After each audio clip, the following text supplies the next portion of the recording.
De día, el Señor iba al frente de ellos en una columna de nube para indicarles el camino. De noche, los alumbraba con una columna de fuego. De ese modo podían viajar de día y de noche. Jamás la columna de nube dejaba de guiar al pueblo durante el día, ni la columna de fuego durante la noche. Éxodo capítulo 13, versículos 21 y 22. Date cuenta, Israel, que yo envío mi ángel delante de ti, para que te proteja en el camino y te lleve al lugar que te he preparado. Éxodo capítulo 23, versículo 20. Encontrar y seguir la voluntad de Dios no es una fórmula matemática ni un sistema de pasos fáciles. A.W. Tozer aborrecía las recetas superficiales que prometen descubrir el diseño divino de manera acelerada y sin compromiso personal. La voluntad de Dios no es un código que se descifra únicamente con la mente. Es una relación viva que se cultiva en lo más profundo del corazón. Nos encontramos inmersos en una cultura saturada de ruido, actividades frenéticas y dispositivos tecnológicos que cautivan constantemente nuestra atención. La sociedad actual y gran parte de la Iglesia han permitido que el bullicio del mundo ahogue la voz del Creador. Sin embargo, la promesa establecida por el Señor en el libro de Éxodo permanece totalmente inalterable. Él envía a su ángel delante de nosotros para protegernos en el camino y conducirnos exactamente al lugar que ha preparado. Dios siempre toma la iniciativa. Él no nos abandona a nuestra propia suerte para que adivinemos el rumbo en medio de la confusión de esta vida. Él asume la responsabilidad soberana de guiar nuestros pasos, preservarnos de las distracciones y abrir las puertas del servicio y del ministerio que ya ha diseñado para cada uno de nosotros. Para escuchar esa voz apacible, tierna y poderosa, es absolutamente indispensable aprender a detenernos. La orientación divina exige la disciplina diaria de la quietud espiritual, la capacidad de alejarnos de los métodos terrenales y de la lógica puramente humana. Aquellos que se niegan a depender de sus propias inclinaciones son los únicos que mantienen los oídos abiertos para percibir cuando el Espíritu Santo susurra internamente. Este es el camino, síguelo, como nos recuerda el profeta Isaías en el capítulo 30. El peregrinaje del pueblo de Israel desde la dura esclavitud de Egipto hasta la gloriosa libertad de Canaán no es un simple relato histórico del pasado. Es la ilustración perfecta del camino del creyente desde su conversión hasta la gloria celestial. El apóstol Pablo enseñó con claridad que todas estas cosas le sucedieron como ejemplo y quedaron escritas para advertencia y enseñanza nuestra. Moisés fue la respuesta de Dios para liberar a Israel, pero la incredulidad y la constante murmuración de aquella generación los hizo vagar angustiosamente durante 40 años en el desierto. En el sabio diseño de Dios existen dos dimensiones fundamentales que debemos comprender. Por un lado está el destino provisional, compuesto por las batallas, las crisis y las decisiones cotidianas donde experimentamos el crecimiento, la disciplina y la provisión divina paso a paso. Por otro lado se encuentra el destino final, que es la patria celestial, la morada eterna del Padre, donde nuestra comunión con Dios será plena, perfecta y libre de toda limitación terrenal. Este mundo presente no constituye nuestro hogar definitivo. El Señor nos prepara sistemáticamente en esta vida para que nuestra posición, nuestra conducta y nuestro fruto reflejen verdaderamente su gloria. Intentar sobrepasar el plan divino o tomar atajos guiados por la impaciencia o la prudencia humana solo conduce al desastre espiritual. Bajo la constante cobertura del Espíritu Santo, el caminante no pierde el enfoque. Sabe muy bien que cada prueba presente es un instrumento pedagógico para moldear el alma con miras a la eternidad. El mayor obstáculo que frena el avance del pueblo de Dios en todas las épocas es la incredulidad. Dios opera bajo leyes espirituales eternas e inmutables. Sin embargo, la religiosidad humana suele añadir mandamientos vanos que opacan la verdad y generan una profunda confusión. La incredulidad rara vez se presenta negando abiertamente la palabra de Dios. Su estrategia es mucho más sutil. Acepta la veracidad teórica de las promesas divinas, pero las despoja por completo de su relevancia presente. Por ejemplo, en primer lugar, la incredulidad dice que la promesa era para otro tiempo, aplicando la bendición únicamente al pasado bíblico o al futuro lejano, pero no al día de hoy. Frente a esto, la fe viva responde preguntando, ¿por qué no ahora? La fe declara con firmeza que el Dios de la Biblia actúa en el presente con el mismo poder restaurador. En segundo lugar, la incredulidad afirma que la bendición es para otro lugar, considerando que la manifestación de Dios ocurre en otros países o contextos, pero no en el entorno actual del creyente. La fe viva responde, ¿por qué no aquí?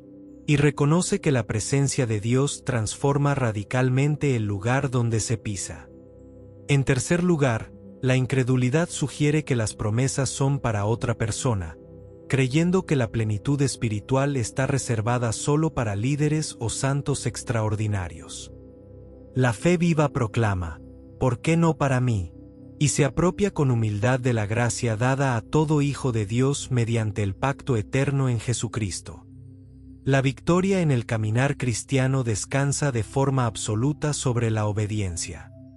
El Señor prometió a su pueblo que si escuchaban con atención su voz y cumplían sus instrucciones, Él se constituiría en enemigo de sus enemigos y en adversario de sus adversarios. Es vital distinguir entre un enemigo inactivo y un adversario en oposición abierta. El enemigo puede estar acechando en la distancia, pero el adversario es el mal operando de forma directa e intensa para derribar la fe. La fuerza humana es del todo insuficiente para resistir los ataques del infierno, pero cuando el creyente camina en genuina obediencia, Dios asume la causa como propia. Por ello, la instrucción espiritual es contundente. Es necesario hacer el voto firme de no defenderse a sí mismo. La tendencia natural de la carne es argumentar, justificarse y buscar venganza por cuenta propia. Sin embargo, cuando el cristiano renuncia voluntariamente a las armas terrenales y entrega cada afrenta al Señor, Dios mismo se interpone como una columna de fuego, infunde un temor divino sobre los atacantes y otorga una victoria majestuosa que la sabiduría humana jamás podría alcanzar. El propósito del Señor al rescatar a Israel se resume en dos frases inseparables: los sacó de la esclavitud para introducirlos en la tierra prometida. En la predicación contemporánea se enfatiza con insistencia de que somos salvos del juicio divino, de la culpa del pecado y de la condenación eterna. Esto es motivo de profunda gratitud, pero representa solo una parte del mensaje. Existe un silencio alarmante sobre para qué hemos sido salvados. Dios no nos rescató de Egipto para que acampemos indefinidamente en la mediocridad y la sequedad del desierto. Fuimos salvados con el propósito divino de poseer la herencia espiritual que Cristo conquistó en la cruz. Canaán no era un territorio primitivo o abandonado que esperaba ser desarrollado. Era una tierra abundantemente preparada por Dios, repleta de casas que Israel no edificó, pozos que no cavó y viñas que no plantó. De la misma manera, la herencia en Cristo es un regalo soberano garantizado por el pacto eterno. Lo que Dios nos concede no depende en absoluto de nuestros méritos o talentos, sino de la bondad infinita de su carácter. No obstante, para disfrutar de esas bendiciones opera la ley de la apropiación. Cada creyente tiene tanto de Dios como verdaderamente desea y está dispuesto a reclamar por la fe. La inactividad espiritual, el estancamiento y la complacencia son una afrenta directa a la gracia divina. Incluso los rasgos temperamentales, las debilidades físicas, la timidez o los ataques del enemigo pueden ser transformados por el Señor para su gloria.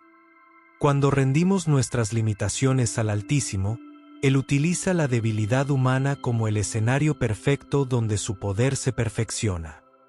Ninguna arma forjada contra el siervo obediente prevalecerá jamás.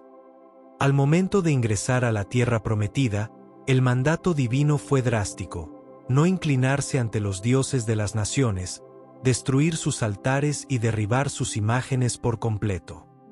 La victoria de Israel dependía de marcar una diferencia radical y absoluta con los habitantes impíos de aquella tierra. La Iglesia de hoy se encuentra seriamente amenazada por un cristianismo indulgente, cómodo y acomodado que busca simpatizar a toda costa con la cultura del mundo. Se olvida con frecuencia que el Evangelio de Jesucristo no es una opción de entretenimiento, sino un mensaje revolucionario que confronta los cimientos mismos del pecado. La cruz de Cristo se yergue como un juicio eterno contra las vanidades y modas de la sociedad no regenerada.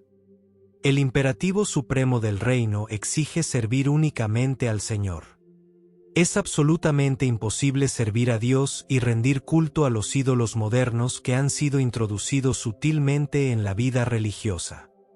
Por ejemplo, debemos cuidarnos del Dios del placer y el entretenimiento, que representa la trampa de transformar la adoración en un espectáculo mundano para agradar a las masas.